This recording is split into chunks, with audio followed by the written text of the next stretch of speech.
Salam alaikum. Est-ce que vous m'entendez? Ok. Est-ce que on attend vos camarades ou là c'est tout ce qu'il y a? Je vois que vous êtes 15. Est-ce qu'il y a eu un cours ou là un TD avant?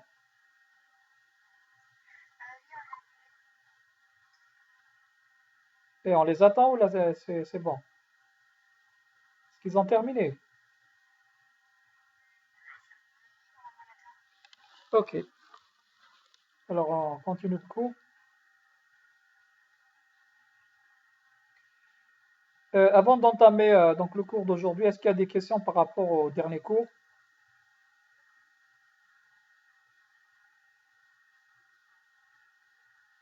Pas de questions. Ok.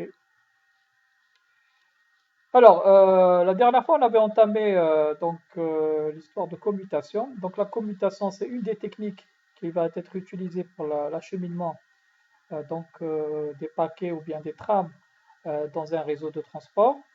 Donc, l'autre technique, c'est le routage. Donc, on avait dit, si vous vous rappelez, on avait dit qu'on peut utiliser soit la commutation, soit le routage, soit combiner les deux.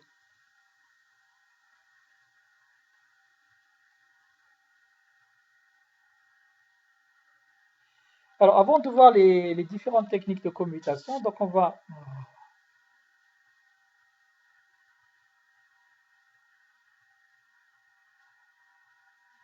va d'abord définir un certain nombre de concepts. Alors, on va commencer par le concept de paquet.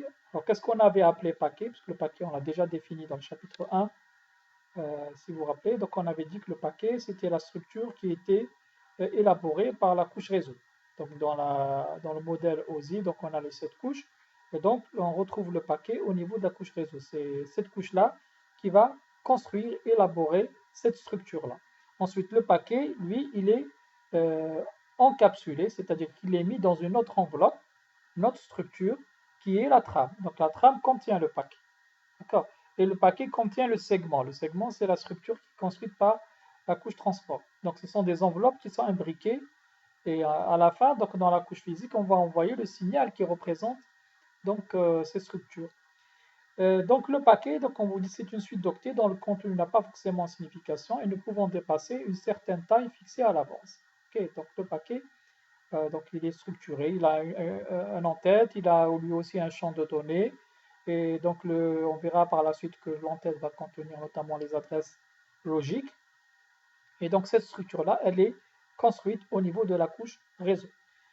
La cellule, donc c'est une structure plus petite qui peut être construite soit au niveau de la couche réseau, soit au niveau de la couche euh, basse, c'est-à-dire la couche liaison. Donc la cellule, c'est une structure de données similaire au paquet, mais la différence, c'est que la taille taha, elle est plus petite. Donc elle est limitée, on vous dit, à 48 octets, auquel on rajoute 5 octets d'entête. Donc ça, c'est une structure de données spécifique à certains protocoles, donc qui va contenir maximum 48 octets de données. Et l'entête, il est limité à 5 octets. Le message, ce qu'on va appeler le message, c'est toute unité logique de données. C'est-à-dire ça pourrait être un fichier, ça pourrait être un email, ça pourrait être une image, etc. Donc le contenu d'un message, il va être fragmenté en paquets. C'est-à-dire lorsque vous voulez envoyer un fichier, soit vous allez l'envoyer en totalité si vous avez donc la possibilité de l'envoyer tel quel, en tant qu'unité logique globale, c'est-à-dire fichier, image, etc. Ou bien, dans certains cas, si vous utilisez un type de commutation, vous serez amené à le fragmenter en petits morceaux qu'on va appeler paquets, ou éventuellement en tout petits morceaux, en morceaux plus petits qu'on va appeler cellules. Le circuit virtuel, c'est un mécanisme spécifique de communication établi lors de la connexion entre deux machines distantes. Donc, on va appeler circuit virtuel, donc le chemin virtuel qui va relier à travers le réseau de transport donc un émetteur A vers un destinataire B. Donc, on va supposer que l'émetteur A et le destinataire B ne sont pas directement voisins, donc ils sont séparés par tout un réseau, ce qu'on appelle le réseau de transport. Et donc, le chemin qui va être construit pour envoyer les données du point 1 vers le point B va être appelé circuit virtuel ou bien circuit tout court. Alors, pourquoi virtuel? Parce que le chemin n'existe pas. Donc, le chemin va être construit avant d'envoyer les données. C'est pour ça qu'on l'appelle virtuel. C'est-à-dire que c'est un chemin qui a été élaboré seulement pour pouvoir permettre à la machine A de pouvoir envoyer ces données vers la machine B. Donc, puisqu'on était dans la commutation, donc la commutation, qu'on avait commencé par l'introduire la dernière fois, donc on avait dit que c'était l'une des techniques qui permettait d'acheminer les données, d'organiser le transfert de données dans un réseau de transport. Et la commutation, ce n'est pas une seule technique, mais c'est plusieurs techniques qu'on va essayer d'expliquer et d'introduire aujourd'hui. Donc, la première technique, c'est la commutation par circuit. On a la commutation par message, la commutation par paquet, la commutation par trame et la commutation par cellule. Donc, on va expliquer toutes ces méthodes et les introduire et on va voir comment elles fonctionnent et quelle est leur caractéristique. Est-ce qu'il y a des questions par rapport à déjà le concept de message, de paquet, de cellule et de circuit?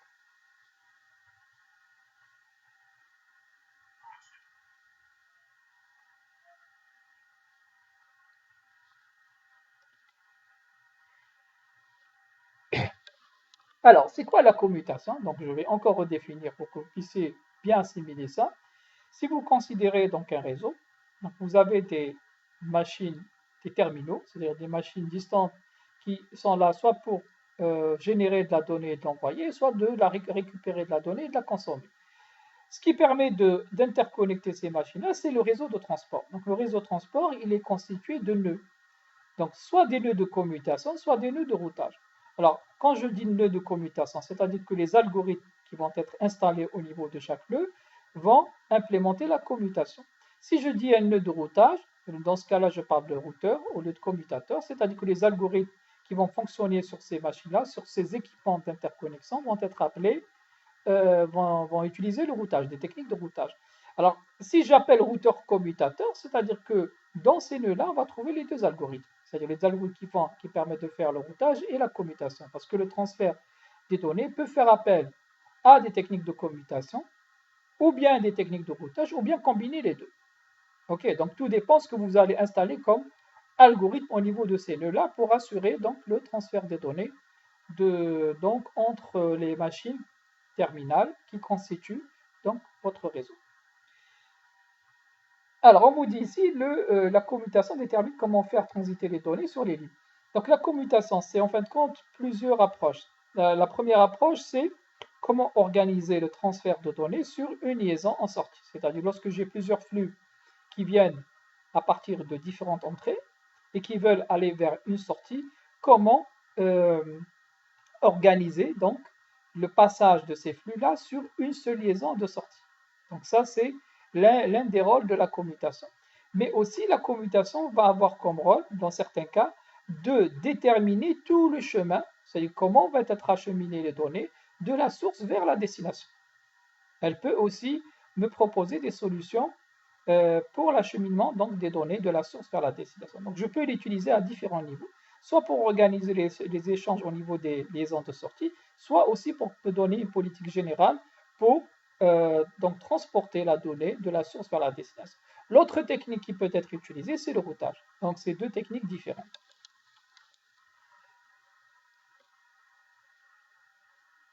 Alors, la première approche qui a été utilisée dans la commutation, c'est la commutation par circuit.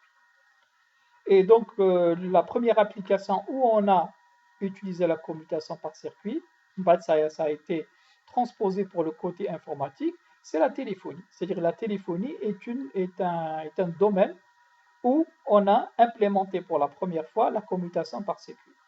Lorsque vous voulez appeler quelqu'un, vous faites quoi? Vous formez son numéro de téléphone. C'est-à-dire que vous avez son numéro de téléphone. Donc, on peut considérer le numéro de téléphone comme étant une adresse, comme c'était l'adresse de son équipement terminal qui est le téléphone. On peut considérer ça comme un ordinateur avec une adresse. Donc, lorsque vous formez le numéro de téléphone, on va chercher à créer un chemin virtuel, c'est un circuit virtuel qui va relier donc votre poste téléphonique au poste téléphonique de votre destinataire. Donc, avant que la communication puisse s'établir, il faudrait d'abord que le chemin physique s'établisse, c'est-à-dire que le signal qu'il puisse parvenir jusqu'à destination. Déjà que le numéro de téléphone existe. Il faudrait d'abord qu'on vérifie si le numéro de téléphone est bien répertorié comme étant un numéro valide. Enfin, si vous vous trompez de téléphone, vous avez le fameux message qui vous revient, qui vous dit que le numéro est introuvable ou là il est erroné, etc. Mais si déjà le numéro il est bon, j'essaie d'établir le chemin. C'est-à-dire que j'ai des fameux bip bip à un certain moment, si le destinataire il est libre, c'est-à-dire qu'il n'est pas en conversation téléphonique, on entend la sonnerie, comme quoi ça sonne chez lui. Il faut qu'il décroche.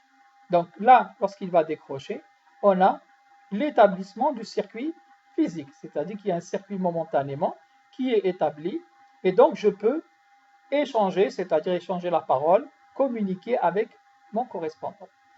Donc, la durée de communication, elle est variable, c'est-à-dire que je peux mettre 1 minute comme je peux mettre 1 heure à parler avec cette personne. Une fois que j'ai terminé de ma conversation, on va raccrocher, c'est-à-dire qu'on va défaire le circuit. Donc, on va libérer les circuits. Donc, pendant que le circuit il a été établi, donc on a réservé des liaisons, c'est-à-dire une liaison au niveau du réseau de transport. C'est-à-dire tout le réseau téléphonique, donc dans le réseau téléphonique, on a réservé donc un canal pour former, ou des canaux pour former justement le chemin qui va de mon téléphone vers le téléphone final donc de mon destinataire, de mon correspondant. Alors, si je dois extrapoler par rapport au réseau informatique, c'est le même principe. C'est-à-dire avant d'envoyer des données en utilisant la commutation de circuit, je dois d'abord établir le circuit, voir est-ce que le correspondant existe. OK, c'est-à-dire savoir est-ce que l'adresse qui va correspondre à mon destinataire existe bien et est-ce que ce destinataire final est prêt à recevoir des données de ma part et en utilisant la commutation de circuit. OK, s'il est d'accord, là on peut établir le circuit et on peut commencer à échanger les données. C'est pour ça qu'on vous dit que le circuit est établi en mode connecté. Donc on avait vu le fois passé, il me semble, on avait parlé, on avait dit les protocoles de transfert travaillent en 2 modes, soit en mode connecté, soit en mode non connecté. Donc dans le cas où vous utilisez la commutation par circuit, vous allez forcément travailler en mode connecté. C'est-à-dire que vous devez d'abord avoir la permission du destinataire avant d'envoyer des données. Il faut qu'il y ait une connexion physique et logique avec votre destinataire final. Okay. Si le destinataire final est d'accord pour établir le circuit, là, on peut éventuellement par la suite échanger les données. S'il n'est pas d'accord, c'est-à-dire on n'établit pas le circuit et les données ne peuvent pas être échangées. Donc, on a 3 phases. Donc, on a la phase d'établissement du circuit, c'est-à-dire construire le chemin virtuel qui va de la machine émettrice vers la machine destinataire. Donc, c'est ça la première phase. Deuxième phase, c'est le transfert des données. Une fois que j'ai terminé de transférer les données entre moi et le destinataire final, j'ai plus besoin de garder le circuit, donc je vais le libérer. Je vais les libérer pour qui? Je vais les libérer pour d'autres utilisateurs qui voudraient utiliser les mêmes liaisons. Okay, parce que maintenant, pendant le temps, tu as l'établissement du circuit, je vais bloquer, je vais utiliser des liaisons au niveau de mon réseau. Et je vais aussi, c'est-à-dire le destinataire final sera occupé à gérer ma communication. Donc, il ne peut pas créer plusieurs circuits. Peut-être qu'il est limité en nombre de circuits qu'il peut créer. Même moi, j'ai des ressources mémoire ou là, des ressources de traitement qui me permettent simplement de créer un certain nombre de circuits. Parce que les circuits, il est lourd à établir, il est lourd à gérer. Donc, je ne peux le garder qu'à un certain moment, le temps de transférer les données. Une fois que j'ai terminé d'échanger les données, il faut le libérer. Pour libérer les ressources qui ont été réquisitionnées pour justement l'établissement de ces circuits et aussi toutes les ressources du réseau, c'est-à-dire toutes les liaisons que j'ai monopolisées pendant justement l'utilisation de ces circuits. Alors, quel est l'avantage d'utiliser un circuit? C'est que je vais avoir la possibilité à l'avance de pouvoir négocier un certain nombre de services, un certain nombre de qualités de services. C'est-à-dire négocier un débit. Donc, je vais établir un chemin virtuel, un circuit virtuel qui me garantit un débit soutenu, c'est-à-dire un débit qui ne va pas fluctuer, c'est-à-dire j'aurai toujours le même débit. C'est-à-dire l'application qui va faire appel justement à la commutation par circuit, elle va demander à ce que, par exemple, le débit qui va être offert entre l'émetteur et le destinataire final va être à 1 méga. Donc le réseau de transport va chercher, va construire le circuit ADA de telle façon à garantir ce débit. Si par exemple je demande autre chose, je demande une sécurité. Donc on va me construire un chemin qui justement qui passe par des nœuds sécurisés. Si je demande par exemple un chemin où il y a très peu d'erreurs, c'est-à-dire qu'il y a très peu de perturbations, c'est-à-dire que les nœuds, il y a les liaisons qui vont former mon chemin, donc il y a très peu de pertes en termes d'erreurs, c'est-à-dire qu'il y a de paquets qui sont erronés. Donc là, je vais chercher plutôt un chemin qui sera fiable. Donc on parle de fiabilité. Donc on va essayer de minimiser ce qu'on appelle le taux d'erreur. On peut demander voilà, pas mal d'exigences de qualité de service avant d'établir le chemin. Et donc, quand on va construire le chemin, on va le construire de telle façon à satisfaire ce qu'a demandé l'émetteur. Okay. Et si le récepteur est d'accord pour établir ce chemin, là, je vais l'établir. Je vais l'établir avec les critères que j'ai négociés au départ. Une fois que le circuit il a été établi avec ses exigences de qualité de service, là, je peux commencer à transférer les données. Et je vais avoir normalement une garantie que tout ce que j'ai demandé au départ va être satisfait tout au long de la communication. C'était notamment en termes de débit. Si j'ai demandé 1 méga, donc j'aurai le 1 méga pendant toute. En tout cas, on va m'assurer, le réseau de transport va faire tout ce qu'il peut pour m'assurer ce débit-là que j'ai demandé au départ. Bon, ce n'est pas toutes les applications qui vont demander une commutation de circuit. C'est toutes les applications qui ont besoin réellement d'avoir par exemple, d'atteindre des performances en termes de débit, des performances en termes de sécurité, des performances en termes de fiabilité, etc. C'est ces applications-là à qui on va donner donc la possibilité donc, de pouvoir échanger leurs données en utilisant la commutation par circuit. Pourquoi? Parce que la commutation par circuit, elle est gourmande, elle est lourde à installer. Si on devait donner à toutes les applications du réseau la possibilité de faire une commutation par circuit pour envoyer leurs données, on ne pourrait pas satisfaire tout le réseau. Parce qu'il y a très peu de chemins. Vous ne pouvez pas construire un nombre de chemins infini. Le réseau, il est limité en termes de liaison.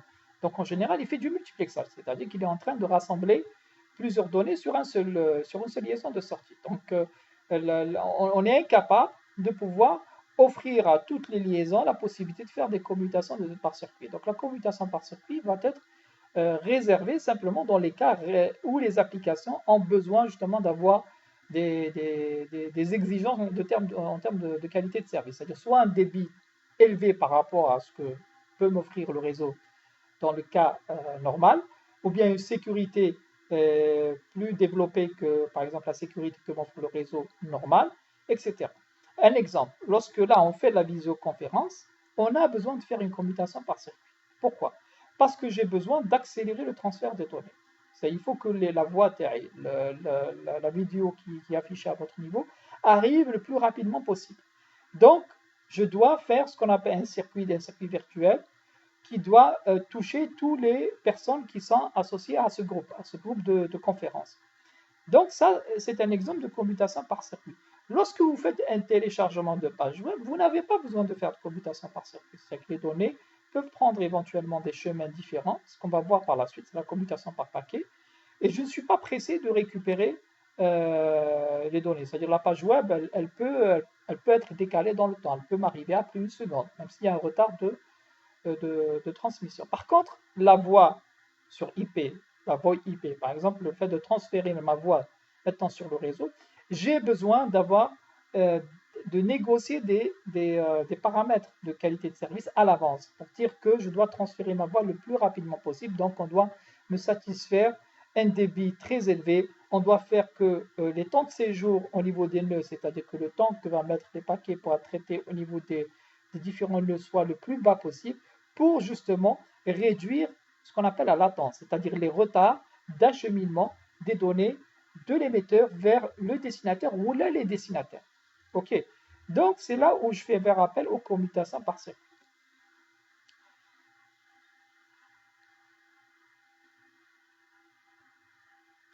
Alors, il y a 2 points que je vais traiter au niveau d'un schéma. Donc, ce qu'on appelle les débits synchronisés. Bon, ça c'est l'une des caractéristiques de ce type de commutation. Bon, les inconvénients, on en a parlé tout à l'heure, c'est que lorsque vous réservez un circuit pour une communication, ben, c'est monopoliser beaucoup de ressources pour une utilisation qui reste incertaine. C'est-à-dire, je vais vous donner, vous construire un chemin avec des liaisons et que je vais vous donner complètement, mais je n'ai aucune garantie que vous allez utiliser le circuit à temps plein. C'est comme lorsque vous appelez quelqu'un, vous appelez, vous réservez la ligne, mais vous pouvez rester silencieux, ou là vous parlez, ou là vous dites rien. Alors qu'il y a d'autres appels plus importants qui attendent. Il y a des personnes qui veulent vous joindre pour vous dire des choses importantes et qui n'arrivent pas à vous toucher parce que la liaison elle est occupée. C'est le même cas pour les réseaux informatiques. Vous pouvez donc réserver un circuit et vous n'en faites rien, c'est-à-dire que vous n'échangez pas forcément tout le temps, ou là vous l'avez réservé pour une application par exemple de chat qui consomme très peu de données, alors qu'il y a d'autres utilisateurs, d'autres communications qui sont en attente de libération des liaisons que vous occupez. D'accord?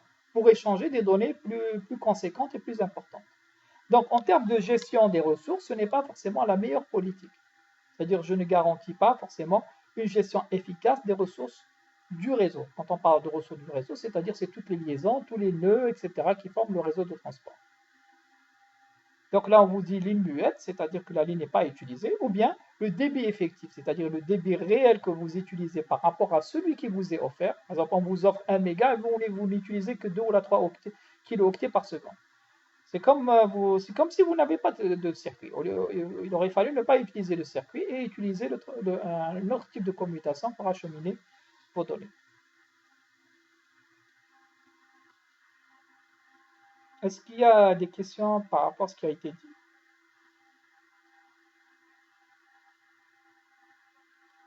Allô? Retour s'il vous plaît.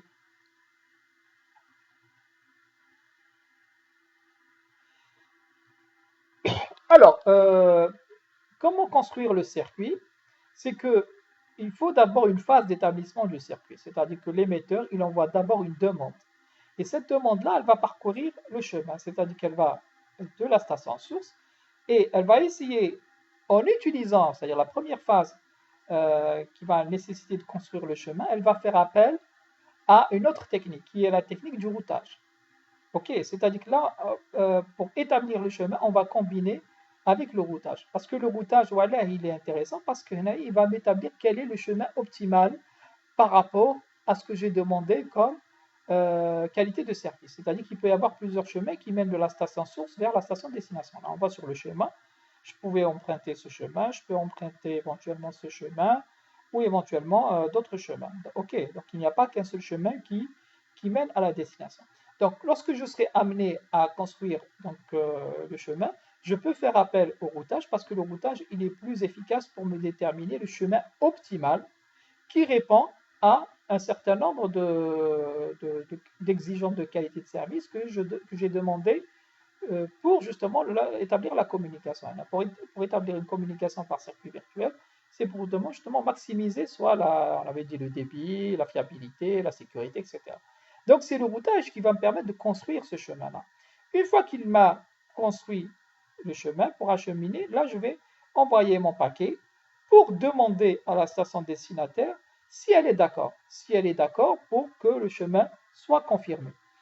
Si c'est le cas, là il y a un AC4 confirmation du circuit, c'est-à-dire que le circuit il va être confirmé et l'ACK va reprendre le même chemin de l'allée pour revenir vers le destinataire, vers la source, pardon. Donc là, le circuit, il est confirmé et validé.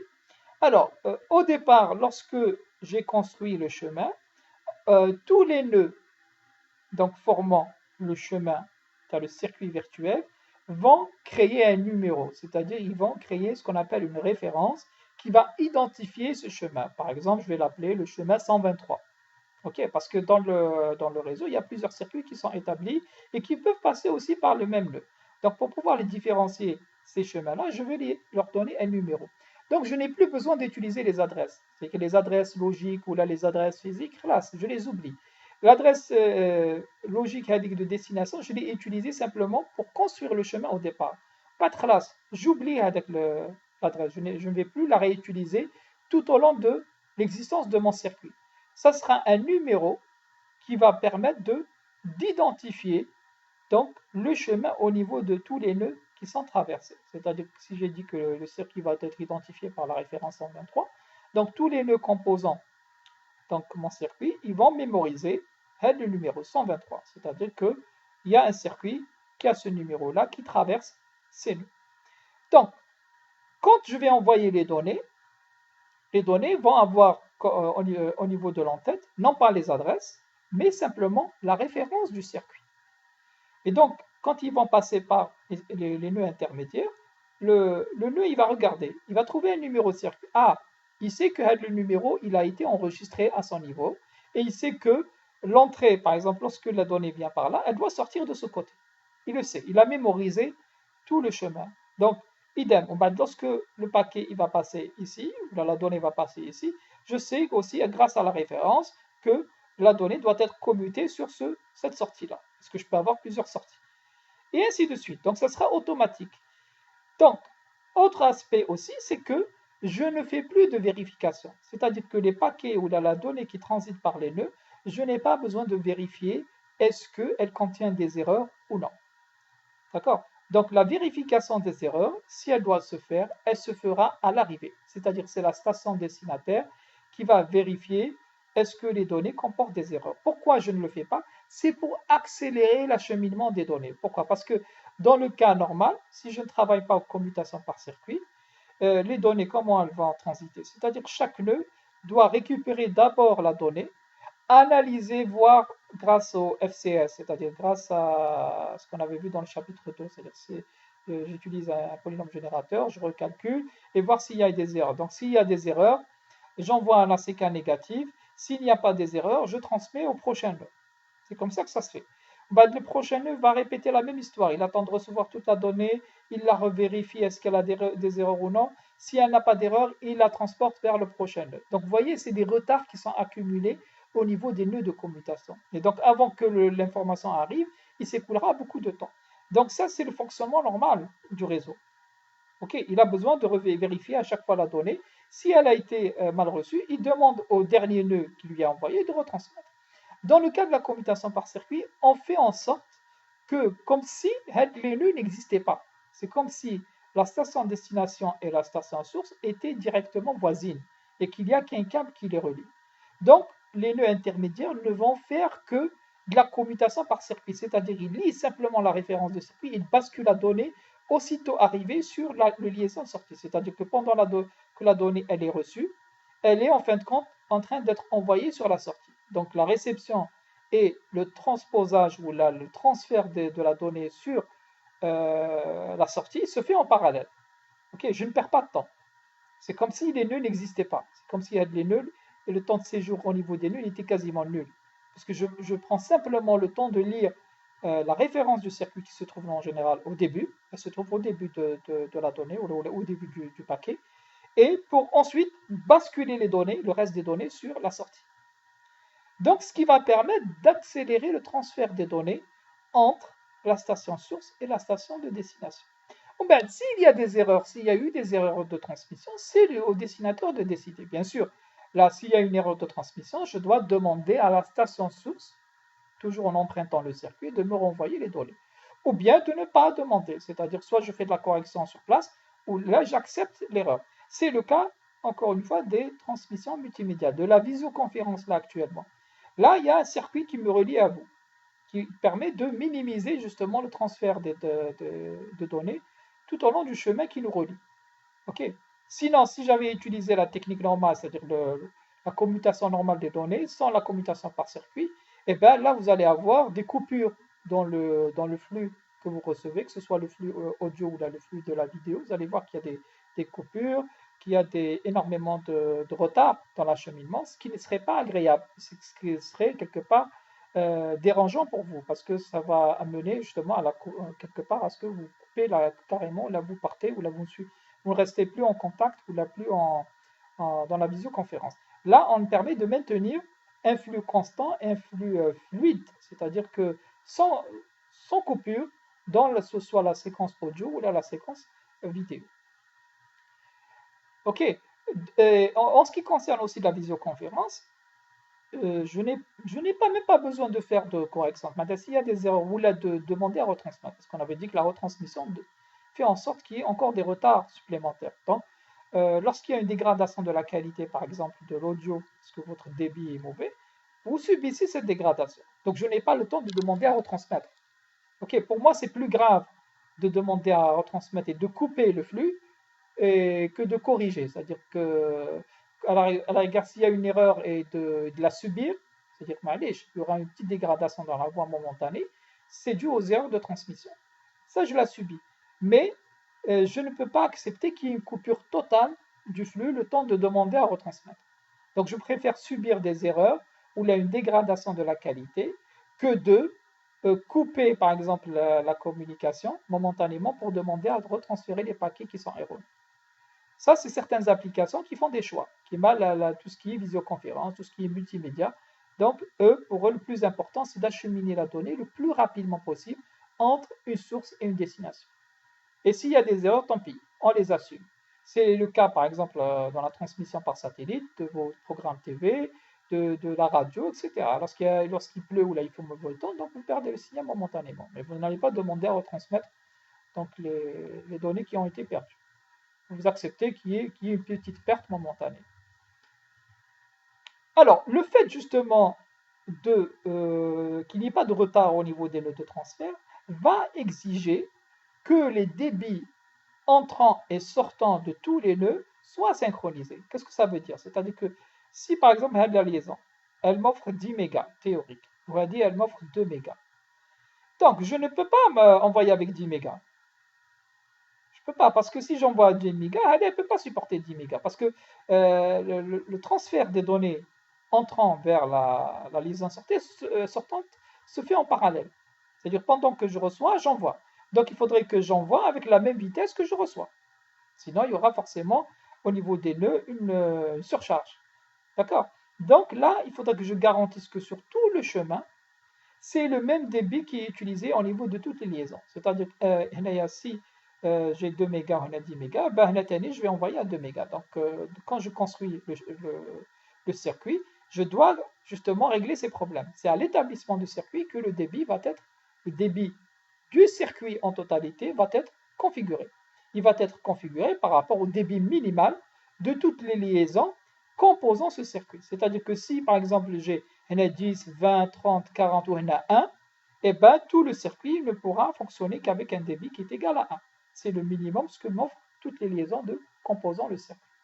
Parce que, encore une fois, au niveau des nœuds formant ce circuit-là, donc le transfert se fait en parallèle. Pendant que je reçois un maillage, j'envoie la donnée qui a été reçue. Donc je ne peux pas transférer la donnée plus rapidement ou la plus lentement par rapport à ce que je l'ai reçu. Il faudrait que ce soit avec la même vitesse. Est-ce qu'il y a des questions?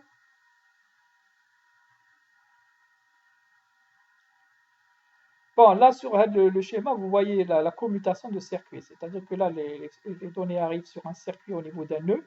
Et là, la commutation, elle est faite à l'intérieur. Donc, on sait grâce au numéro que va porter donc la donnée qui circule dans le circuit. Donc, on a chaque donnée, là, elle comporte la référence du circuit. Donc, grâce à cette référence, je sais que, par exemple, je dois commuter le port 1 par rapport au port 3. C'est-à-dire, c'est connu. Puisque le circuit a été construit, il a été déjà traité, elle a été mémorisée au niveau des nœuds intermédiaires. Alors, on avait dit qu'il y a une certaine lourdeur, c'est-à-dire que, vous voyez, le fait de mémoriser toutes les caractéristiques et toutes les données de tous les circuits qui vont être établis va impliquer un travail pour les nœuds intermédiaires. C'est-à-dire que je vais les solliciter. Donc, ils vont travailler plus, parce qu'ils doivent faire une mémorisation, ils doivent gérer ce circuit-là pendant son existence. Et ils doivent aussi lui réserver un débit constant, c'est-à-dire qu'au dépend des autres communications. D'accord? C'est pour ça que le circuit n'est pas une technique très, très souple, c'est une technique lourde. Et aussi, elle implique une monopolisation des ressources, que ce soit en termes de débit, que ce soit en termes de mémoire au niveau des nœuds, etc. Et même au niveau des stations qui s'échangent les données. Okay? Parce qu'il faut garder aussi trace de ce circuit, il faut le gérer. Donc, une fois que le circuit n'est plus exploitable, c'est-à-dire j'ai terminé de transférer les données, donc j'envoie un paquet de déconnexion, c'est-à-dire de rupture du circuit. Et donc ce paquet-là, soit c'est la station source, soit c'est la station destinataire qui veut par exemple décrocher. Donc elle va envoyer un paquet qui va passer par le même chemin et qui va informer les nœuds que le circuit doit être défait. Et donc tous les nœuds vont justement enlever, c'est-à-dire vont libérer les ressources qui ont été occupées par ce circuit. Et donc ils n'ont plus besoin de le mémoriser ni de le garder trace de ce circuit-là. Donc pour pouvoir renvoyer donc de nouvelles données en utilisant la commutation de circuit, il faut recréer un autre chemin.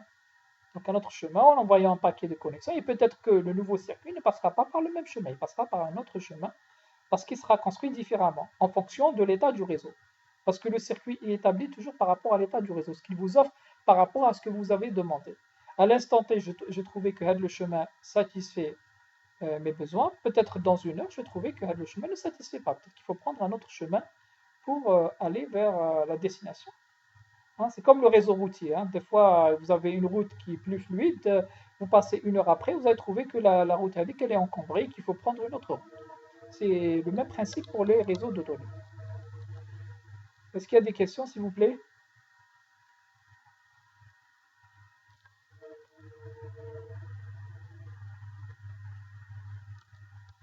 Ok. L'autre type de commutation, c'est la commutation de messages.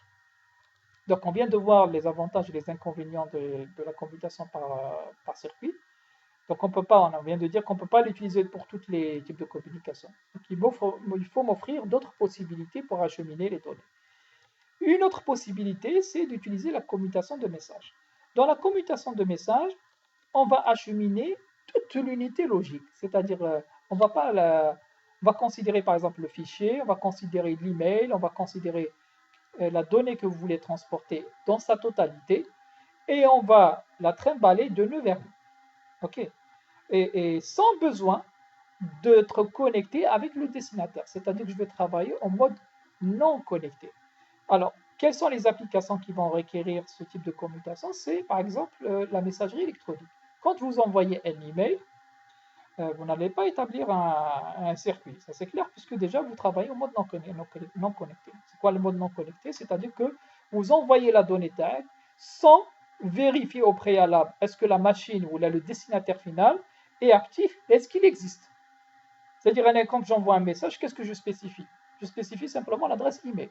Cette adresse email, elle peut être vraie comme elle peut être fausse, comme elle peut contenir des erreurs. Ok, je ne fais pas de vérification au départ. C'est-à-dire, j'écris mon mail, je mets l'adresse et j'envoie. Après, si le message arrive, tant mieux. S'il trouve destination, il est OK. S'il ne trouve pas destination, ben, peut-être j'aurai un message de retour pour me dire que l'adresse mail elle est fausse et peut-être que je ne recevrai rien. Et peut-être que le paquet, plutôt l'email, n'arrivera jamais à destination sans que je le sache. Donc ça, c'est ce qu'on appelle la commutation de message. C'est-à-dire que j'envoie mon message en mode non connecté sans que j'ai aucune garantie que ce message-là va arriver à destination. Sauf si je demande éventuellement à mon correspondant de me renvoyer un accusé de réception. D'ailleurs, c'est ce qu'on demande. Lorsqu'on envoie des messages assez urgents, on demande que le destinataire nous confirme qu'il a bien reçu le message. Parce que je n'ai pas de garantie que mon message va arriver. Donc ça, c'est un type de communication qui va utiliser ce type de commutation. Donc on vous dit, le message, il est envoyé de nœud en nœud, hop by hop, c'est-à-dire saut par saut. Ok. Chaque nœud intermédiaire, qu'est-ce qu'il fait? Contrairement à la commutation par circuit, il est obligé de recevoir la totalité du message. Quand on parle d'email, par exemple, on est obligé de récupérer la totalité du message, de l'email, de vérifier qu'il n'y a pas d'erreur.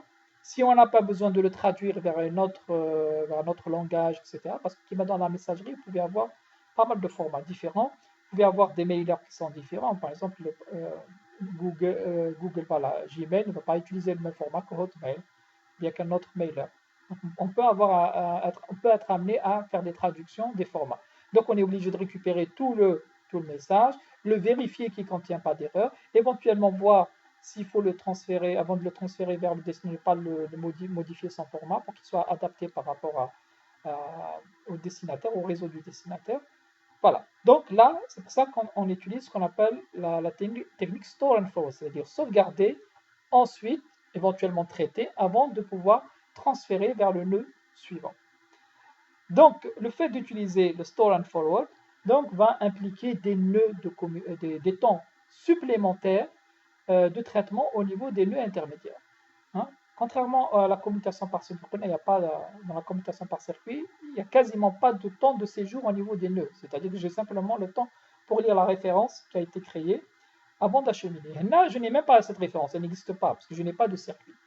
Donc, les messages sont envoyés au fur et à mesure. Je l'envoie vers le prochain nœud le récupère et récupère ensuite l'adresse et il voit éventuellement vers quel est, par routage, là, on va faire appel au routage pour me donner quel est le prochain nœud vers lequel je vais envoyer le message. Et ainsi de suite. Donc, ça va de saut en saut et à chaque fois que le nœud récupère le message, il doit revérifier, récupérer l'adresse email pour pouvoir quel est le prochain nœud jusqu'à que mon message arrive à destination, s'il arrive, si on trouve la destination et s'il arrive. C'est pour ça que quand vous envoyez un email, ça prend du temps. C'est-à-dire que ce n'est pas aussi rapide que si vous faites, par exemple, un transfert de page web ou un transfert de fichier. Ça peut prendre une seconde, 2 secondes, comme ça peut prendre 1 heure, ça peut prendre 2 heures. Vous n'avez pas de temps borné. Ok, tout dépend. Est-ce que le destinataire, l'ordinateur où se trouve l'adresse email, où est hébergée votre adresse email de votre destinataire, s'il est actif, s'il n'est pas actif, si les nœuds sont encombrés, s'ils ne sont pas encombrés, parce que s'ils sont encombrés, ils vont retarder, parce que l'email n'est pas une communication importante, contrairement aux autres communications. Donc si je suis encombré à faire autre chose, je vais laisser les emails après.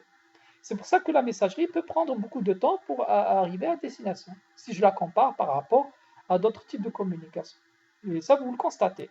Quand vous envoyez un message électronique, ça peut prendre 1 minute, ça peut prendre 2 minutes, ça peut arriver le lendemain. Enfin, surtout si vous utilisez par exemple votre messagerie USTHP. Je ne sais pas si vous avez un compte mail au niveau de USTHP. Là, des fois, c'est variable. Hein. Parce que des fois, ils ferment les serveurs, ils éteignent les serveurs. Donc, quand les serveurs sont éteints, ben, il faut attendre que le soit rallumé pour qu'on puisse justement récupérer les messages qui attendaient au niveau des nœuds, qui étaient au niveau du nœud, du dernier nœud, et qui n'a pas pu les acheminer parce que le serveur était éteint. Donc, on peut avoir pas mal d'aléas qui font que, justement, donc le transfert de la messagerie électronique, en utilisant la commutation de messages, prennent énormément de temps. Aussi, donc on avait donné les inconvénients. Le fait que le message est plus volumineux, parce qu'on avait dit que c'est tout le message qui est envoyé. Donc, ce n'est pas des morceaux de ce message-là. Donc, je peux par exemple dans la messagerie électronique attacher des fichiers. Donc, la taille du message, elle peut être importante. Elle peut être limitée à quelques octets, comme elle peut contenir plusieurs mégaoctets en fonction de ce que j'ai attaché comme fichier. Et dans ce cas-là, il me faut, au niveau des nœuds intermédiaires, beaucoup d'espace de stockage. C'est-à-dire, si le message en lui-même est très volumineux, je ne peux pas le stocker en mémoire vive. Je dois le stocker dans le disque dur, en attendant qu'il soit traité. Autre inconvénient, s'il y a des erreurs de transmission dans le message, je serai amené dans certains cas à renvoyer le tout, la totalité vers le nœud. Donc ça va induire des temps supplémentaires. C'est-à-dire qu'une erreur dans la transmission entre nœuds va impliquer de retransmettre tout le message en entier. Et là, ça pose un problème. Parce que c'est un retard supplémentaire qui dépendra aussi de la taille du message qui a été envoyé. Donc, si vous devez retransmettre un message de 1 kilooctet, mais c'est comme si vous devez retransmettre un message qui fait 100 mégaoctets ou là, tout dépend de son contenu. D'accord? Donc, ce sont des temps, des retards qui vont s'agglomérer et qui vont occasionner justement un temps de transfert plus important que si je le compare par rapport à la commutation par circuit.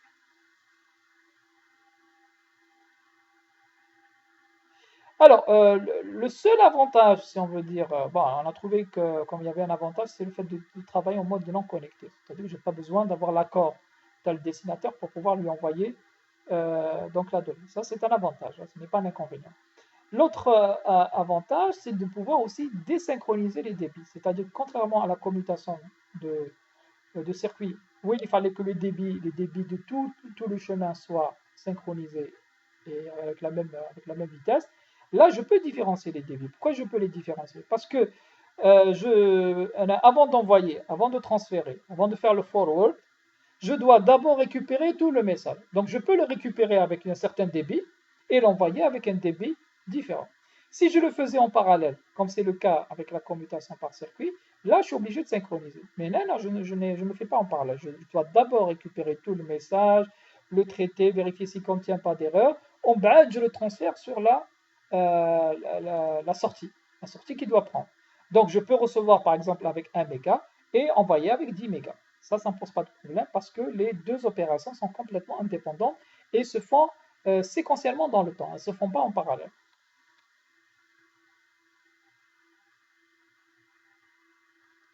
Ok, dernier point, c'est ce qu'on vient de dire par rapport aux erreurs de transmission. Alors ça, c'est une schématisation de la commutation par circuit. Donc le message va être trimballé de nœud vers nœud jusqu'à arriver vers la destination. Donc au niveau des nœuds de commutation, ce qu'on avait dit tout à l'heure, donc chaque nœud qui arrive, il faudra le stocker. Il faudra d'abord récupérer tout le contenu, voir s'il n'y a pas d'erreur de transmission avant de l'envoyer vers le prochain nœud et déterminer aussi par routage quel est le prochain nœud, parce que le prochain nœud n'est pas connu forcément. C'est-à-dire c'est encore en récupérant l'adresse email que je peux décider vers quelle sortie acheminer le message TI. Ok. Est-ce qu'il y a des questions par rapport à la commutation par message? Les autres, vous êtes muets, il y a quelqu'un qui parle seulement. Oui?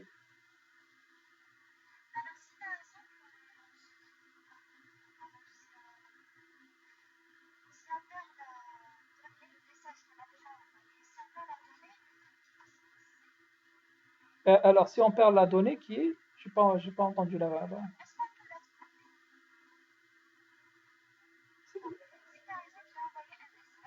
Hmm. Oui.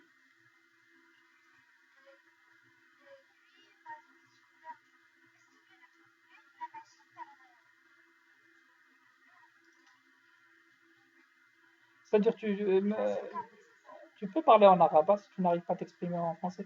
C'est-à-dire tu envoies un donc tu envoies un message et tu arrives à le retrouver où? Où est-ce que tu veux le retrouver? Où est-ce que tu veux? Non. Alors, justement, j'ai oublié de vous dire un détail. Quand, par exemple, vous envoyez un message et qui n'arrive jamais, ça arrive, hein, c'est-à-dire que vous envoyez des emails et qui n'arrivent jamais à la destination. Vous n'avez pas forcément d'ACK. Des fois, vous n'êtes même pas averti que ce message. Peut-être vous allez il ne me répond pas, etc. La personne ne me répond pas, je lui ai envoyé des messages, alors que lui, il n'a pas reçu. Et il faut vraiment qu'il vous fasse peut-être une capture d'écran de son truc pour que vous soyez peut-être convaincu qu'il n'a rien reçu. Mais on n'a pas d'ACK pour dire que l'émetteur a envoyé ou plutôt que le récepteur a reçu le message que vous avez envoyé. Et donc on n'a pas cette possibilité avec la commutation par message parce qu'on travaille en mode non connecté. C'est le principe de fonctionnement. Donc, quand est-ce que les messages n'arrivent pas à destination? Soit qu'ils ne trouvent pas leur route, c'est-à-dire qu'à un certain moment, donc, ça fait partie du trafic non prioritaire, contrairement aux autres trafics, c'est-à-dire que je le traite à la fin. Quand, par exemple, un message arrive vers un nœud et le nœud est surchargé, c'est-à-dire qu'il n'a pas par exemple, d'espace de stockage, qu'est-ce qu'il fait le nœud? Il le détruit. Il n'a pas d'autre choix. C'est-à-dire, s'il n'a pas où stocker votre email, et qu'il est encombré, tu as tout le disque dur, il est rempli déjà d'autres messages, et bien votre message sera détruit. Et il ne va pas vous avertir. D'accord? Ça, c'est une possibilité, par exemple, de perte. Et on a des messages qui n'arrivent pas à destination parce qu'on n'arrive pas à trouver le chemin. C'est-à-dire qu'ils sont en train d'être routés faussement, ou bien parce que le destinataire, le serveur d'hébergement, il était en panne, ou là, il était non actif, et donc le nœud il va sauvegarder vos messages pendant un certain temps, c'est-à-dire avant de transférer. Si par exemple entre le dernier, il n'est pas actif, le dernier serveur, là où vous avez par exemple ta Hotmail, ils ne vont pas avoir des pannes. Donc il est non actif ou là il est en panne. Donc le dernier nœud, il va sauvegarder momentanément vos messages. Au bout de ce temps-là, il va détruire tout le contenu. C'est-à-dire qu'il met un temporisateur. C'est-à-dire tous les messages qui arrivent, ils ont une durée de vie au niveau des nœuds. C'est-à-dire ils ont une durée de vie d'une heure, 2 heures, 3 heures. Au bout de 3 heures, s'ils n'arrivent pas à les acheminer, là aussi on détruit. Pourquoi? Parce qu'il y a d'autres trafics qui arrivent. Et donc la mémoire terrible, elle est limitée. Elle est limitée et donc je donne des priorités. Donc si il y a un contenu qui est là depuis longtemps, et ben, je m'en débarrasse et ben, tant pis, il n'est pas arrivé, il est perdu. Donc c'est à l'utilisateur de se débrouiller, soit de réémettre s'il voit qu'il n'a pas eu de réponse de la part de son destinataire. Donc ça fait partie des aléas de transfert quand on utilise la commutation de messages. Quelque part, c'est en train d'implémenter le courrier postal, hein. C'est-à-dire, vous envoyez une lettre, vous n'avez aucune garantie que votre courrier va arriver, hein. Il peut arriver comme il ne peut pas arriver. Vous ne recevez pas forcément un accusé de la poste pour dire que votre courrier est arrivé, sauf si vous faites ce qu'on appelle le recommandé. Alors, le recommandé, c'est rapide, c'est comme si c'était la commutation de circuit. C'est-à-dire, on fait un transfert très rapide avec DHL ou là, avec les services de courrier express, et lorsque votre courrier arrive, vous avez un ACK, et on prend toujours le même chemin de transmission.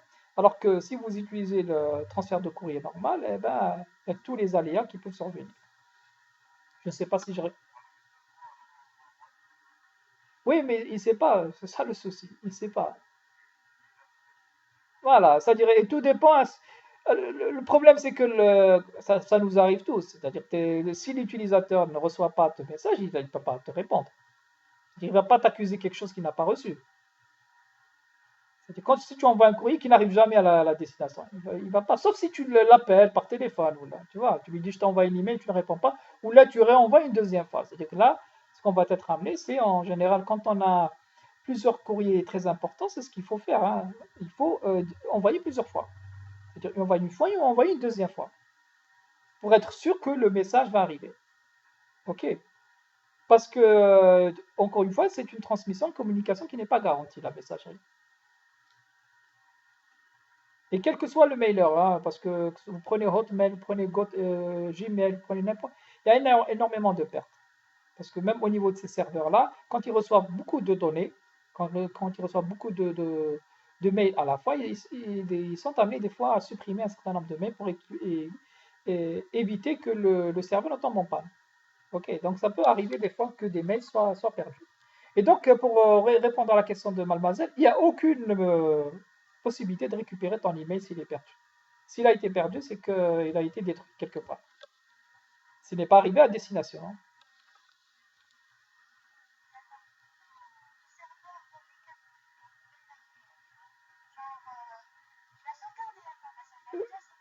Oui, non, mais avec le serveur, Love Solo, il peut te. Non, le dernier serveur, c'est-à-dire qui m'a Hotmail, quand tu envoies de Hotmail à Gmail, tu envoies vers le serveur de Gmail. Donc, Gmail, tu vois, donc si tu as reçu, toi, lui, il a reçu. D'accord? C'est-à-dire, si toi, tu as reçu, au niveau au niveau de ton Gmail, quand tu consultes ton Gmail, tu es en train de regarder tes informations qui sont sauvegardées sur le serveur. Quand tu rentres dans ta boîte Gmail, tu es en train de voir ce qui est sauvegardé dans le serveur. Donc, à moins que tu supprimes, c'est-à-dire si toi tu as supprimé, il classe. Donc, tu l'as supprimé au niveau du serveur. C'est-à-dire le contenu de ta boîte email, il n'est pas au niveau de ton ordinateur. Il est au niveau du serveur de Gmail ou là au niveau du serveur de Hotmail. Donc, si toi tu n'as pas décidé de supprimer complètement tes emails, ils sont toujours sauvegardés au niveau du serveur. Je ne sais pas si je réponds à ta question. Par contre, les nœuds intermédiaires, donc ils n'ont pas à sauvegarder. C'est-à-dire qu'ils font un transfert, c'est tout. C'est-à-dire avant d'arriver au serveur, tu as la messagerie. Tous les nœuds intermédiaires, c'est des nœuds de commutation, là, de routage. Donc ils ne font que transférer la donnée. Donc ils ne vont pas garder une copie. Donc ils n'ont pas intérêt à garder une copie parce qu'ils n'ont pas assez de mémoire déjà. Mais ils cherchent à se débarrasser le plus tôt possible de ton message. Donc ils n'ont aucun intérêt à garder ton message. Sauf si c'est un nœud frauduleux ou là un nœud pirate qui essaie justement de récupérer les données pour d'autres besoins. Mais normalement, le fonctionnement des routeurs ou là des commutateurs, c'est simplement de relayer. C'est comme la poste. C'est-à-dire, normalement, la poste, elle n'est pas censée regarder ton courrier. Sauf s'il y a quelqu'un qui veut voler ou là qui veut éventuellement voir ce que tu es en train de transporter dans ton enveloppe. Et normalement, il ne fait que transférer ton courrier vers la destination. Est-ce que je réponds à ta question? D'accord. D'autres questions?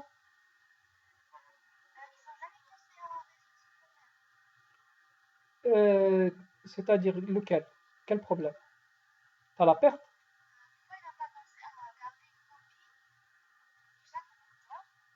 Non, mais c'est ce que je viens de te dire tout à l'heure. C'est-à-dire que ce n'est pas une communication importante. C'est-à-dire le courrier n'est pas une question. Donc, euh, donc si je devrais sauvegarder ton truc, c'est-à-dire ton email, mais sur ton email, c'est-à-dire les millions d'emails qui circulent, je vais saturer le routeur au bout d'une heure. Donc il va tomber en panne au bout d'une heure et donc je vais sacrifier toutes les autres communications. D'accord? C'est-à-dire que on s'est dit, quand on a fait les types de commutation, on a fait la commutation par message, on a fait la commutation par circuit. Donc, on a dit pour l'envoi des messages électroniques, on va utiliser la commutation de messages. Voilà, ça a été choisi. Rien n'empêche demain de remettre en cause, c'est-à-dire d'utiliser la commutation de circuit pour envoyer des messages. On peut le faire.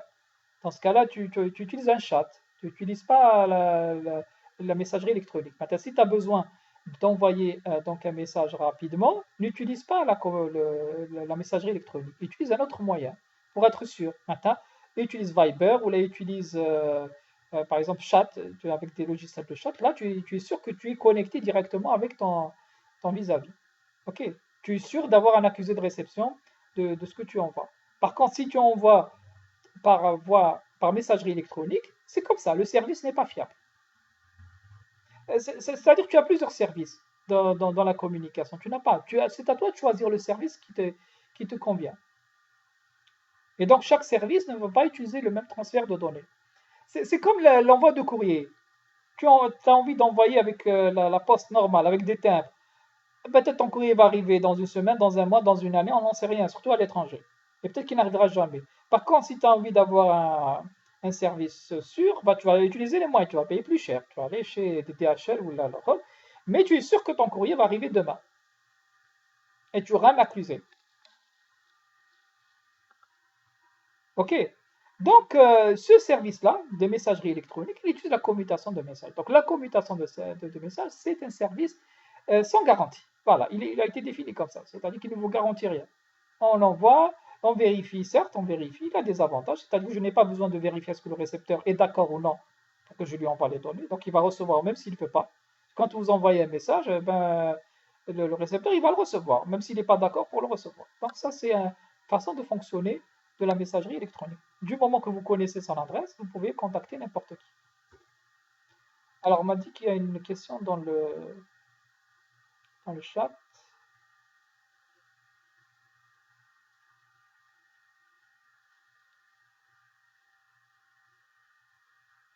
Non, Mohamed Baraka, ce n'est pas pour des données de taille petite, non, ça n'a rien à voir. C'est que dans le commutation par circuit, je ne fais pas de vérification au niveau des nœuds intermédiaires.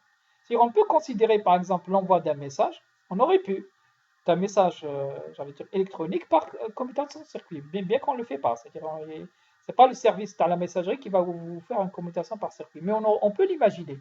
Dans ce cas-là, si on devait imaginer ça, c'est-à-dire que le message TI, je ne vais pas le vérifier, bien que je ne peux pas, hein, c'est-à-dire il faut que je récupère l'adresse. Mais j'aurais pu par exemple considérer un fichier qui fait 100 mégas que je vais transférer par circuit. Alors, comment je vais le transférer? J'ai besoin simplement d'avoir l'étiquette. Donc, je mets l'étiquette au début du fichier et je ne lis que cette étiquette. Donc, au niveau des nœuds donc, intermédiaires, j'ai simplement besoin de lire l'étiquette pour commuter la donnée. Maintenant, euh, pendant que la donnée arrive, tu as le fichier, le début de la donnée, je la bascule sur la sortie. Donc, il n'y aura pas de temps de séjour au niveau des nœuds intermédiaires. Je n'ai pas besoin de faire de la vérification. S'il y a besoin de vérifier le fichier qui contient des zéros, je le ferai à la fin. Vous voyez, la façon de fonctionner, elle est différente. Par contre, la commutation par message, déjà, je ne suis pas connecté. Je ne cherche même pas à établir un circuit. Donc, j'envoie le message ou le fichier TRI bloc par bloc plutôt d'un nœud vers un nœud. Au niveau de chaque nœud, je vais vérifier est-ce que le fichier contient des zéros ou non avant de pouvoir le retransférer vers le prochain nœud par routage. jusqu'à qu'il arrive. Donc ça va mettre plus de temps pour arriver vers la destination. Donc encore une fois, c'est une question de priorité de la communication. Il y a des communications qui sont prioritaires, il y a d'autres qui ne sont pas prioritaires. La messagerie électronique n'est pas une communication prioritaire. Donc lorsqu'elle n'est pas prioritaire, on va utiliser la communication par message. Lorsque la donnée, elle est prioritaire pour être transférée d'une source vers une destination, c'est là où je vais utiliser la commutation par circuit. Donc ça n'a rien à voir avec la taille des données, ça a à voir avec la priorité dans le transfert des données. C'est-à-dire plus c'est urgent, plus je vais utiliser la commutation par circuit. Moins c'est urgent, donc je vais utiliser la commutation par message. Est-ce que ça te convient comme réponse, Baraka?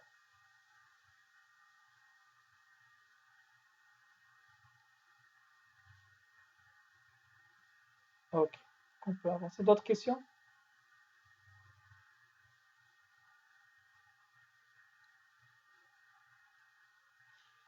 Donc ça c'est pour la commutation par message. Alors, pour les autres applications, entre les deux, entre la commutation par message et la commutation, parce que c'est les deux extrêmes, c'est-à-dire que ça c'est les moins urgentes et les plus urgentes. Entre les deux, c'est la majorité, c'est-à-dire tous les types de communication qui circulent par exemple sur Internet ne vont pas utiliser la commutation de circuit, ils ne vont pas utiliser la commutation par message. Qu'est-ce qu'ils vont utiliser? Ils vont utiliser la commutation par paquet. Donc la commutation par paquet, c'est quelque part un compromis entre les deux. Alors, le principe, c'est quoi? C'est que les données ou les messages ou les fichiers, etc., vont être fragmentés en petits morceaux que je vais appeler paquets. Et donc, les paquets Hadoop, ils vont aller en suivant des chemins différents. C'est-à-dire qu'ils ne suivent pas forcément le même chemin et je ne suis pas forcément obligé de travailler en mode connecté. Je peux travailler en mode connecté comme je peux travailler en mode non connecté. Quand je dis mode connecté, c'est-à-dire que je dois avertir le destinataire final comme quoi je vais lui envoyer des paquets. Certaines applications le demandent, mais je peux aussi lui envoyer des paquets sans l'avertir. Il les recevra comme si c'était des petits morceaux constituant mon message. Alors, la différence avec les autres, c'est que là, les paquets formant le message TI peuvent prendre des chemins différents. Donc, le problème qui va se poser à l'arrivée, c'est que je peux avoir un problème de séquencement. C'est-à-dire que le paquet numéro 1 n'est pas forcément sûr d'arriver en premier.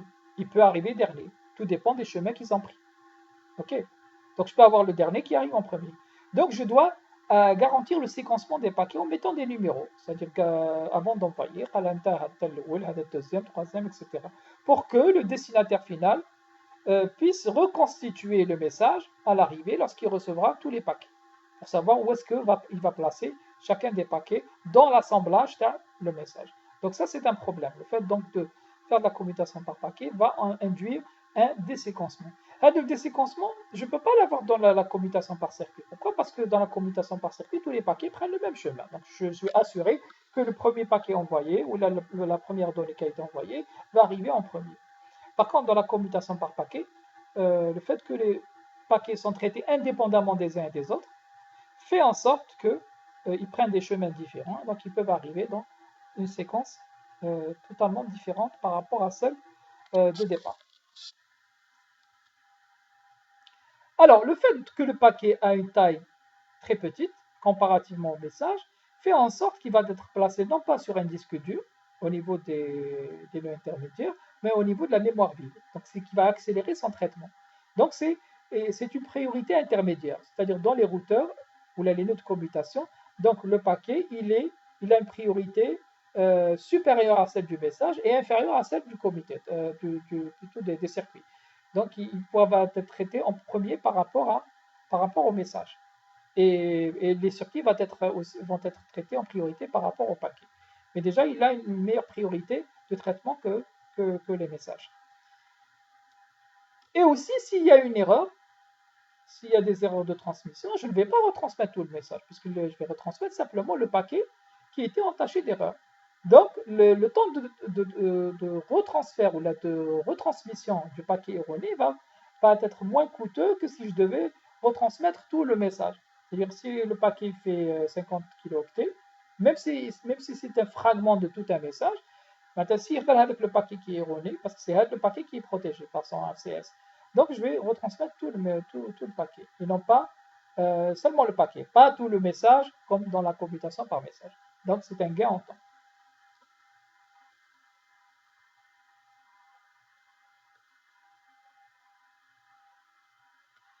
Alors, et aussi, on va gagner en termes de temps. Alors, voilà. On va gagner en termes de temps dans le traitement des paquets. Pourquoi?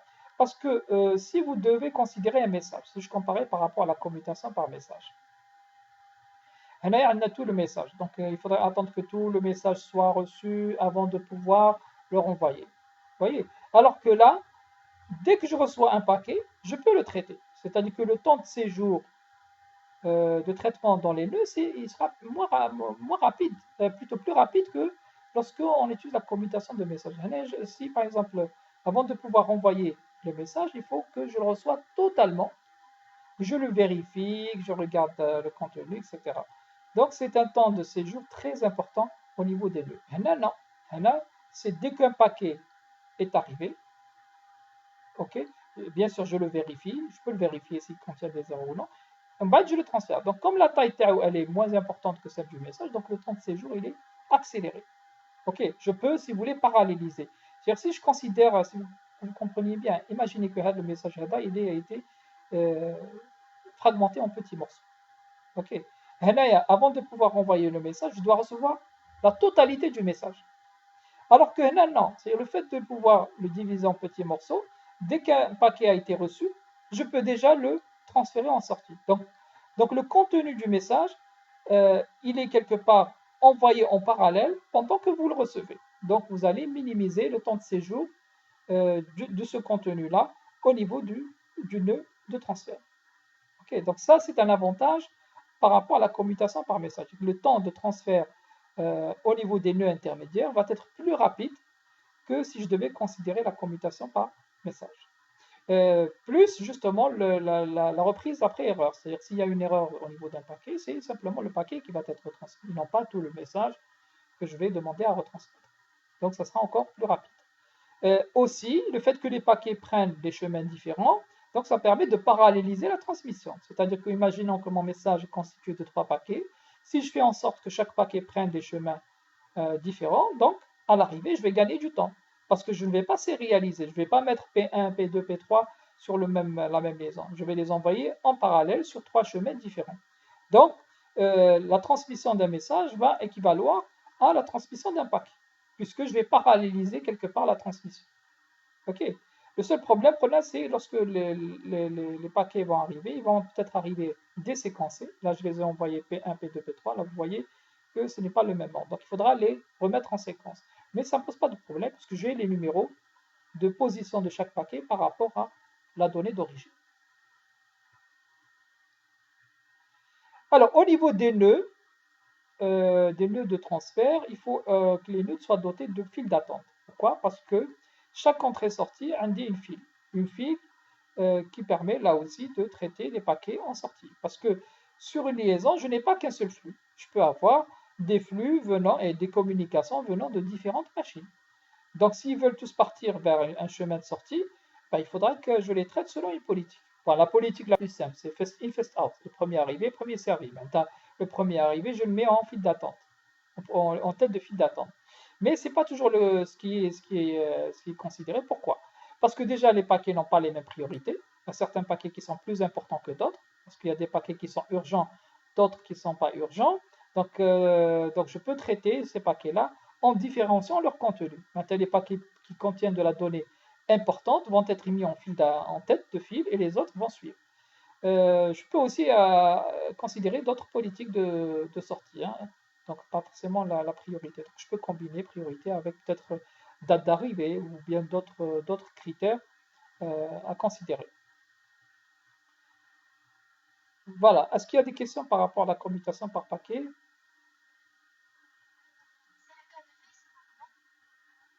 Voilà, Facebook en particulier. Ah, tu parles de... C'est-à-dire la commutation par paquet va être utilisée par toutes les applications la majorité des applications sur Internet, pas forcément Facebook, hein. Mais Facebook, ça dépend. Vous avez des trafics qui sont urgents dans Facebook, il y a des trafics qui ne sont pas urgents. Lorsque vous faites un live sur Facebook, c'est un trafic urgent qui va utiliser la commutation par circuit. Par contre, si vous demandez simplement à consulter votre page Facebook, là, c'est un trafic normal qui va utiliser la commutation par paquet. Donc, tout dépend de ce que vous êtes en train de transférer comme données. Comprenez? Donc, dans Facebook, il n'y a pas qu'un seul type de flux. Il y a plusieurs flux qui peuvent être échangés. Donc, si vous récupérez le contenu d'une vidéo, là, vous allez demander à établir une commutation par circuit.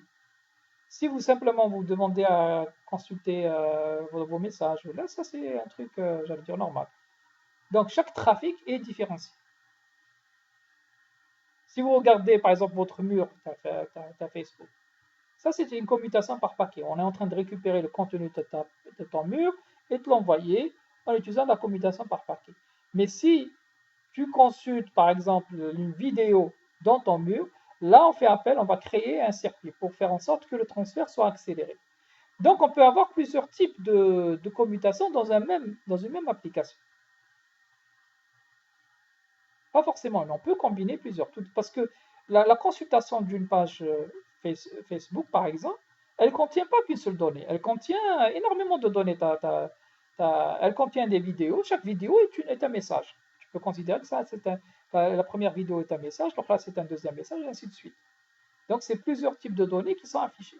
Chaque donnée peut impliquer un transfert par commutation par circuit ou bien par commutation par paquet ou bien par autre chose. Ou la commutation par message, si tu consultes comment on appelle ça? Ta boîte Messenger, par exemple, quand tu envoies un message. Là, quand tu reçois un message. Je ne sais pas si je réponds à ta question. Ou là, si ta question était autre, pas celle-là. D'accord.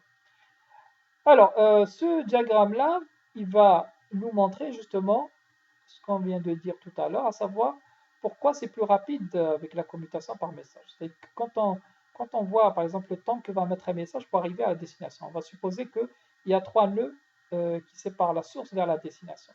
Donc, avant de pouvoir transférer le message, il faut d'abord que je le reçoive complètement. C'est-à-dire ça, c'est le temps de réception du message au niveau du nœud 1.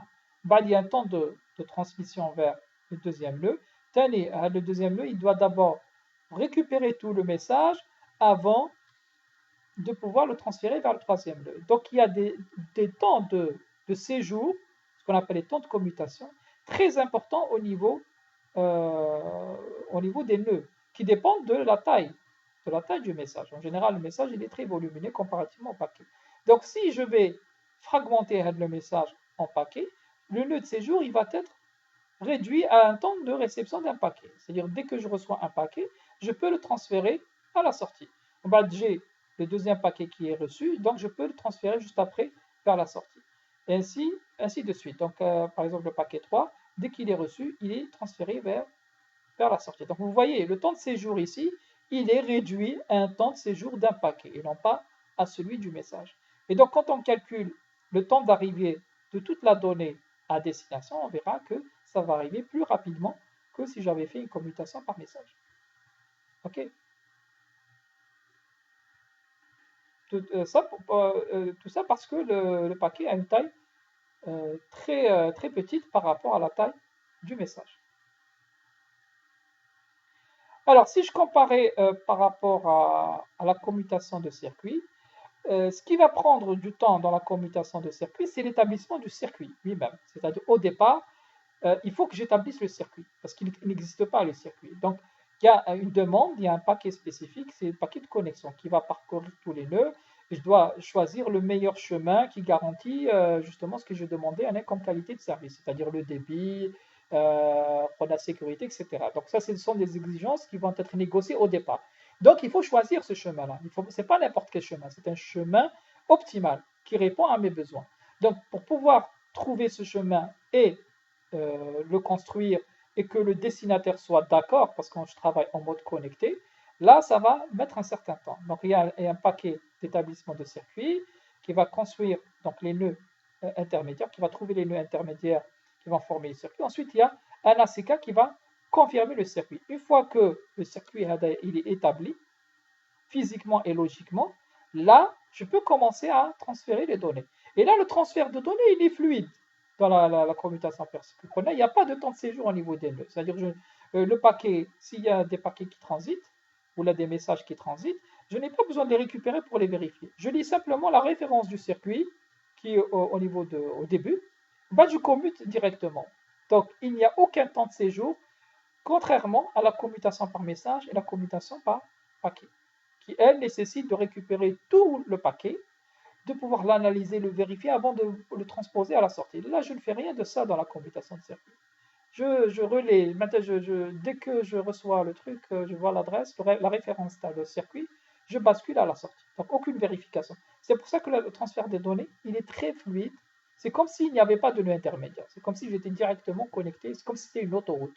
Je suis seul à circuler. Je n'ai aucun barrage, ni rien. Il n'y a pas de barrage. C'est même pas de barrage de circulation, ni de gendarmerie, ni Wallo. Personne ne me vérifie. Je vais aller directement vers la destination. Et que l'autoroute, elle est vide. Elle est pour moi. Donc, mais il faut faire une demande pour libérer l'autoroute et enlever les barrages. Donc, c'est comme si vous faites une demande à l'avance pour qu'on vous libère. Hein. C'est comme si c'était, par exemple, quelqu'un de très bien placé qui veut passer par donc, on coupe la circulation et on laisse que le convoitard il passe. Par exemple, lorsque le président va à l'étranger, c'est ce qui arrive. Donc, on bloque l'autoroute, donc il n'y a que le convoi qui passe. Donc, c'est quelque part une commutation par circuit. Donc, on réserve tout le réseau, rien que pour vos données. En tout cas, une partie de vos réseaux, une partie du tronçon, rien que pour envoyer vos données. Et donc, il y a une fluidité. Il n'y a rien qui vous bloque. Contrairement, si vous devez partager le réseau avec d'autres communications, c'est le cas de la commutation par paquet, c'est le cas de la commutation par message. Vous partagez avec d'autres flux, d'autres communications. Donc, ce qui va amener à avoir des retards. Parce que vous n'êtes pas le seul à utiliser le réseau. Donc, on va traiter vos paquets ou là, vos messages avec d'autres paquets ou là, d'autres messages qui viennent d'autres machines. Donc, tout dépend de l'encombrement du réseau.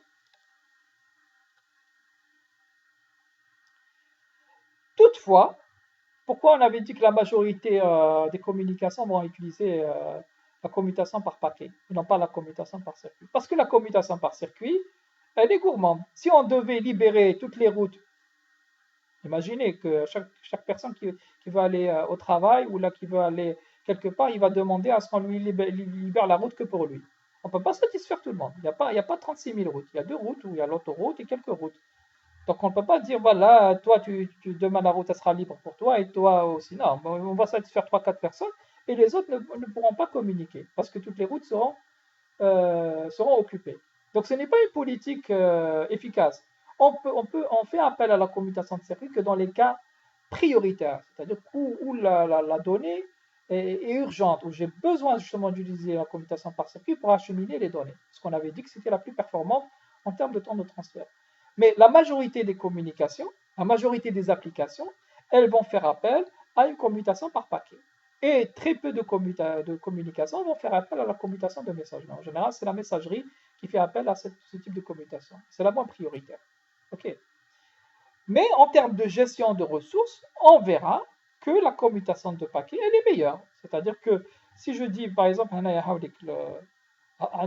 liaison ou un chemin, je vais l'utiliser simplement pour envoyer mes données. Vous voyez que je ne l'utilise pas complètement, c'est-à-dire j'envoie les données.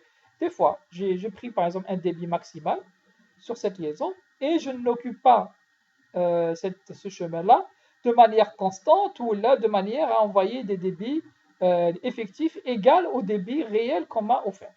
C'est-à-dire on m'a offert 100 mégas, là j'utilise simplement 1 méga. Alors que si j'avais utilisé la commutation par paquet, je vais réellement, en tout cas, épuiser tout le débit parce que je vais partager de la liaison entre différentes communications. Mais chez Reterre, c'est-à-dire que la route, si vous voulez la route, il y aura plusieurs voitures. C'est comme si vous prenez une route, ce n'est pas que vous qui circulez sur la route, mais vous allez partager la route avec plusieurs utilisateurs, plusieurs conducteurs. Et donc, c'est plusieurs voitures qui vont traverser la route pour aller vers leur destination. Ils ne sont pas bloqués à attendre que vous libériez justement la route et que vous arriviez. C'est-à-dire, vous allez être égoïste. Vous allez arriver peut-être rapidement, mais vous allez bloquer tous les autres conducteurs en attendant que justement vous libériez la route. C'est la même chose pour le transfert des données. Lorsque vous utilisez la commutation par circuit, vous êtes en train de bloquer pas mal de communications qui sont en attente de que vous libériez le circuit. Alors que si on avait utilisé la commutation par paquet, eh ben on va permettre de partager cette liaison entre différentes communications en parallèle. OK? Donc en termes de gestion de ressources, la commutation par paquet, elle est meilleure que la commutation par circuit. Bien sûr, la commutation par circuit va m'offrir les meilleures performances, mais je ne peux pas l'utiliser tout le temps. Je vais l'utiliser que très rarement lorsque cela s'impose. Est-ce que c'est clair? Est-ce qu'il y a des questions? Parce qu'on va arrêter là aujourd'hui. On continuera demain, Inch'Allah. Oui?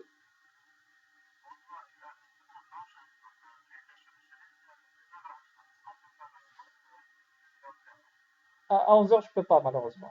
11 h, ça sera, si vous voulez, à partir de 1 h, mais pas avant. Ou bien le matin. Tu vas reteler à 2 h 30 ou à 3 h? 15 h, il n'y a pas de souci. Donc à 15 h, Inch'Allah. Si vous ne changez pas. Ok, donc est-ce qu'il y a des questions par rapport au cours d'aujourd'hui? Oui, allez-y, mademoiselle. J'aurais dû ne pas parler. Alors, si je vous ai parlé de ping, j'aurais dû ne pas vous parler de ping parce que c'est quelque chose qui vous dépasse pour le moment. Mais allez, je posais votre question.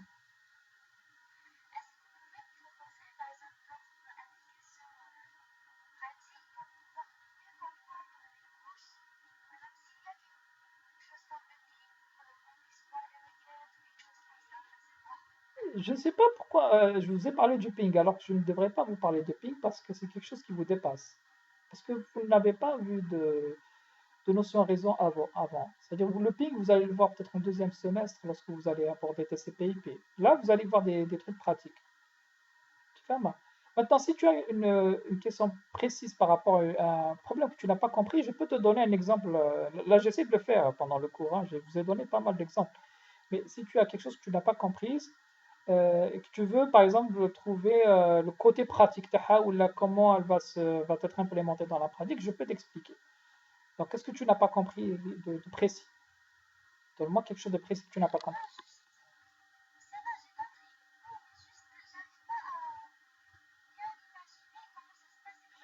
Justement, alors dis-moi ce que tu n'arrives pas à imaginer exactement pour que je puisse te donner un exemple que tu puisses comprendre comment ça fonctionne dans la réalité. Qu'est-ce que tu n'as pas compris?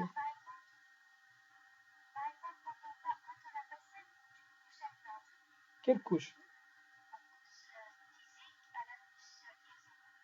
Alors, d'abord, il faut que tu comprennes le concept avec ta couche, hein. C'est un concept de programmation. C'est-à-dire que quand tu vas dans n'importe quelle machine, ta machine là actuellement, elle va faire appel à des algorithmes pour pouvoir assurer le fonctionnement du réseau. Là, on est en train de communiquer. Qu'est-ce qui fait que, par exemple, ta voix arrive vers moi et que ma voix arrive vers toi? C'est qu'on est en train de transférer des données en appliquant, en faisant appel à des algorithmes.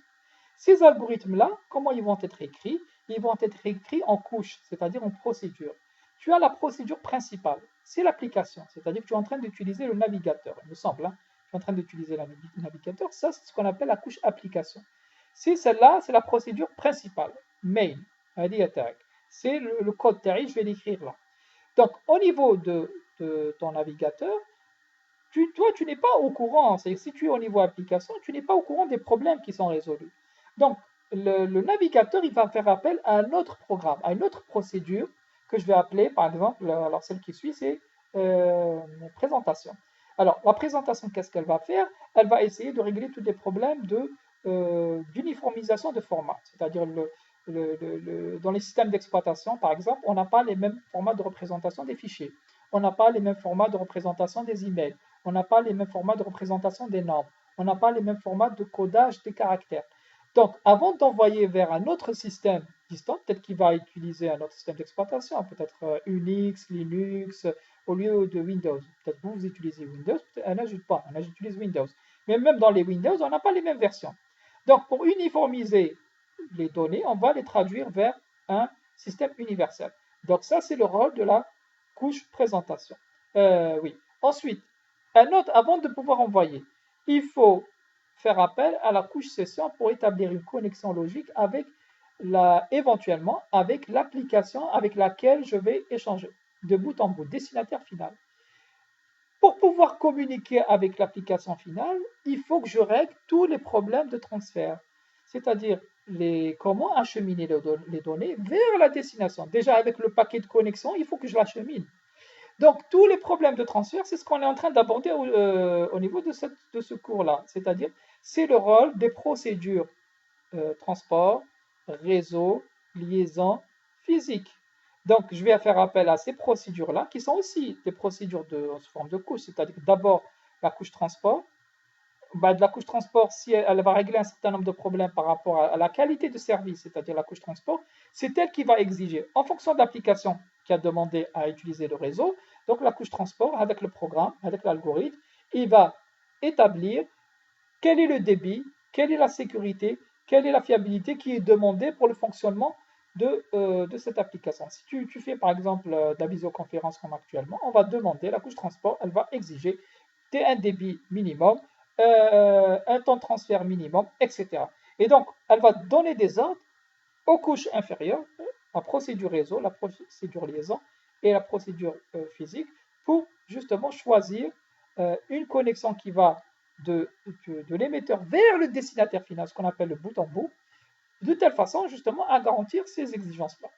En bas de la couche réseau, qu'est-ce qu'elle fait? Il n'y a pas de chemin direct, je ne suis pas voisin avec toi, c'est-à-dire en termes, il y a forcément des nœuds qui me séparent. Donc il faut trouver un chemin en utilisant soit le routage, soit la commutation pour acheminer les paquets ou les messages ou les données qui vont être échangés entre moi et ta machine. Donc ça, c'est le rôle de la couche réseau d'établir justement le chemin, soit par routage, soit par commutation. Pour établir ce chemin, je dois transférer les données éventuellement entre chaque voisin, ce qu'on avait vu, entre les nœuds intermédiaires.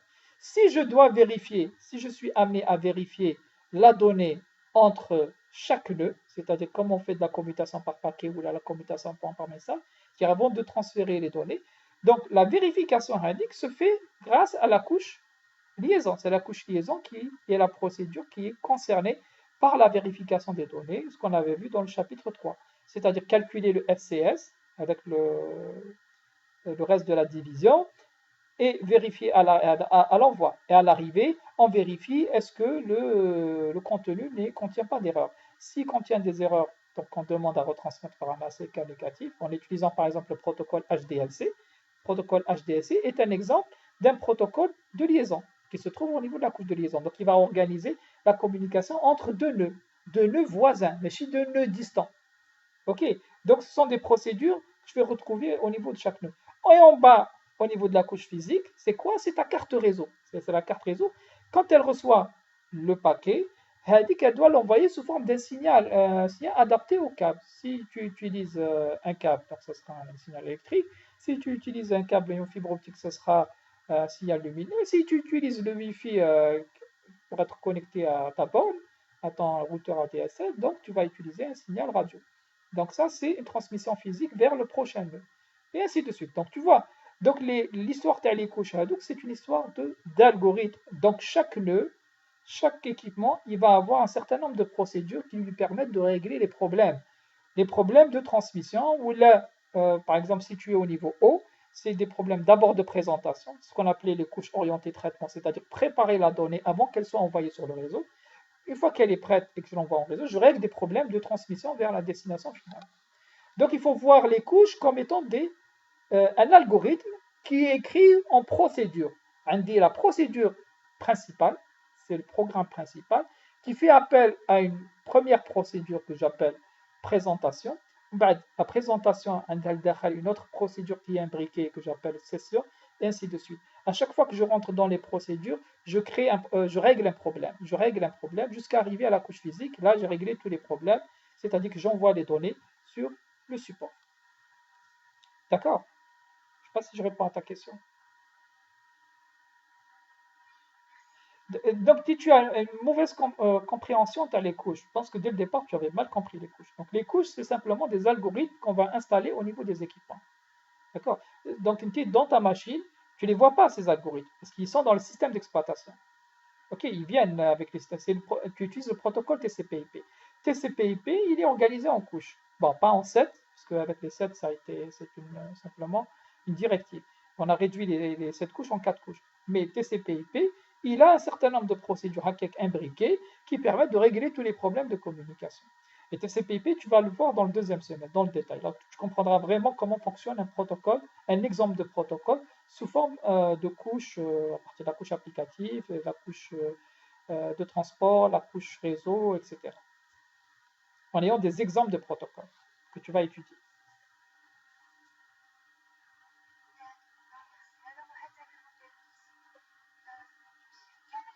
Là, alors, justement, le modèle OSI, si tu veux, c'est pas un protocole, il n'est pas implémenté. C'est, si tu veux, un cahier de charge, c'est-à-dire on nous dit comment il faut faire. On nous dit, voilà, si vous voulez implémenter un protocole, il faut suivre le même modèle que OSI. TCP/IP, c'est un modèle pratique, c'est-à-dire c'est une implémentation dans le modèle OSI. C'est-à-dire qu'il s'est inspiré de ce qu'a dit OSI pour pouvoir implémenter ces procédures. Donc tous les protocoles qui existent, ils vont suivre à peu près ce qu'a dit OSI, c'est-à-dire découper les problèmes en couches. Quand on va écrire les algorithmes, on les écrit sous forme de procédures imbriquées, telles que chaque couche va régler un problème particulier. Donc la couche passe, elle va régler les problèmes physiques, de transmission physique. Ensuite, je remonte jusqu'à la couche application. Donc OSI, c'est simplement une façon de faire, c'est-à-dire on vous dit comment on doit faire. Ok, on nous donne, c'est-à-dire les directives à suivre pour implémenter un vrai protocole. Par contre, TCP/IP, que tu verras dans le semestre 2, ça va être une implémentation de la couche OSI, plutôt du modèle OSI, avec ces 7 couches. Et tu verras des protocoles réels qui sont utilisés dans la réalité au niveau de chaque couche. On verra TCP, par exemple, dans la couche transport, on va voir le protocole TCP. C'est un protocole, il a un certain fonctionnement, donc tu vas l'étudier. Tu as le protocole UDP. Dans la couche réseau, tu as le protocole IP, etc. Donc ce sont des exemples de protocoles que tu peux associer à la couche réseau, à la couche transport, à la couche, par exemple, on a vu par exemple HDLC. HDLC est un exemple, est une implémentation de la couche liaison. C'est un protocole qui implémente la couche liaison dans le modèle OSI. Est-ce que ça te convient comme réponse? Je vous en prie, à demain. S'il n'y a pas d'autres questions, ok. Donc s'il n'y a pas de questions, donc on se dit à demain, Inch'Allah, à partir de 15h.